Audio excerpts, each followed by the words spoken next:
सिद्धि की शादी के बाद वो ससुराल चली जाती है। पीछे रह जाती है भाभी रानी। सिद्धि के ससुराल जाते ही भाभी कहती है, अरे वाह जी वाह, सारे कपड़े मेरे। हाय रे पैंट, अरे वाह वाह, मजा आ जाएगा। अरे ये सिद्धि की अलमारी के सामने खड़े होकर क्या बड़बड़ा रही है? जाकर देख मेहमानों को विदाई की मिठाई मिली कि नहीं। अब हाँ माँ जी, क्यों नहीं, लेकिन पहले कपड़े तो बदल लूं। अब रानी आ जाती है सिद्धि के उन कपड़ों में जो वो ससुराल जाने से पहले घर छोड़ जाती है। अरे रानी, कुछ दिन रुक जाती। अरे ये तो सिद्धि बिटिया को मैंने ही दिया था, बड़ा ही फबता था उस पर, तुझ पर तो कुछ खास नहीं लग रहा। अब वो ना मेरे सारे कपड़े गीले थे तो सोचा पहन लूं। वैसे भी सिद्धि को कौन सा भी पुराने आउटडेटेड कपड़ों को पहनना है। वैसे भी ये सूट तो मैंने तभी पहना था, वैसे खास है भी नहीं ये। हाँ ठीक है, लेकिन ना मेरी सिद्धि पर तो जमता था। सारे मेहमान चले जाते हैं और सिद्धि ससुराल से मायके पहली बार आती है। अपना घर, अपना कमरा, अपनी अलमारी। ये बोलकर जैसे ही सिद्धि अलमारी खोलती है तो सामने उसके कपड़ों की जगह कुछ और ही रखा होता है।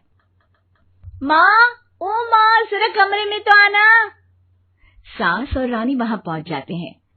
रानी ने पहनी होती है सिद्धि की जींस और टी शर्ट। अरे भाभी, ये क्या? ये तो मेरी बड़ी ही महंगी टी शर्ट है, इसे आपने घर में क्यों पहनी है?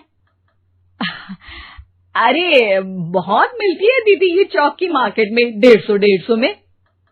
ओ भाभी प्लीज, ये एरोपोस्टल है, 2000 की एक टी शर्ट।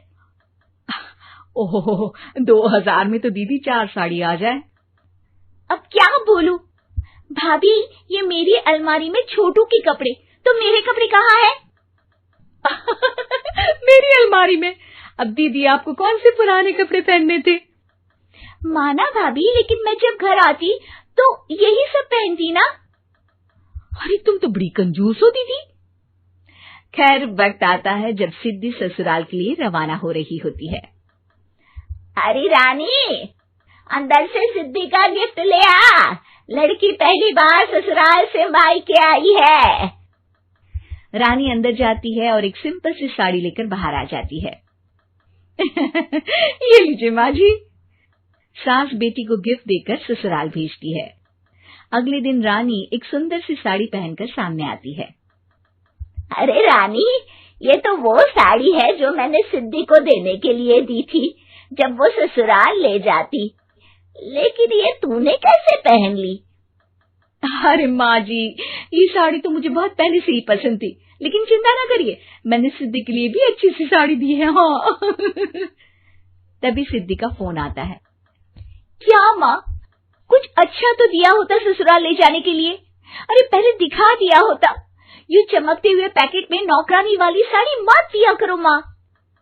अरे बेटे, वो तेरी भाभी ने ना गलती से उससे पैकेट बदल गया। हाँ, मैं कल ही तेरे भाई के हाथ से तेरा वाला पैकेट भेज दूंगी। अरे रहने दो माँ, आई एम श्योर भाभी ने अभी वही साड़ी पहनी होगी जो तुमने मेरे लिए रखी थी। तुम तो समझ नहीं पाई उनको। खैर छोड़ो, मैं ज्यादा बोलती अच्छी नहीं लगती, रहने दो, आपको उन्हीं के साथ रहना है, फिर बात करेंगे। सास को रानी पर गुस्सा आ जाता है। वो उसके कमरे में जाती है जहाँ वो शादी का एल्बम देख रही होती है। रानी, मार्केट जाकर एक ऐसी ही साड़ी लेकर आ, कल प्रतीक जाकर सिद्धि के घर दे आएगा। अरे क्यों माँ जी, कितनी साड़ी देनी है दीदी को? यहाँ कोई सेल लगी है क्या? अरे चुप कर, मेरे बेटी के हिस्से की साड़ी खुद पहन ली, अब ज्यादा ज्ञान बांट रही है। एक दिन सिद्धि का फोन आता है। माँ, मेरी सास ने आप सबको खाने पर बुलाया है। सारे लोग सिद्धि के ससुराल पहुंचते हैं। खाना खाकर वो लोग निकल रहे होते हैं कि सिद्धि की सास सभी को गिफ्ट देती है। अरे बहन जी, बेटी के घर का खाना खा लिया, यही बहुत है जो आप ऊपर से गिफ्ट भी दे रही है। अरे बहन जी, आप भी कहाँ इन बातों पर विश्वास कर रही हैं। सास सभी को गिफ्ट देती है, लेकिन रानी को जो साड़ी देती है वो अजीब सी हरे रंग की लाल रंग के बड़ी छाप वाली होती है। अरे छी, ये कौन पहनेगा? सासू माँ को तो जरी वाली इतनी सुंदर, और मेरे लिए ये नौकरानी वाली। अरे भाभी, दरअसल मैं जब भी घर आती थी आप वापसी में ऐसी ही साड़ी देती थी ना, तो माँ ने सोचा कि आपको आपकी पसंद की ही साड़ी क्यों ना दी जाए। बेचारी रानी, बोलती भी तो क्या। सिद्धि और सास रानी का चेहरा देखकर हंसने लगती है, तो रानी समझ जाती है कि अपने ही बिछाए जाल में वो फंस चुकी है।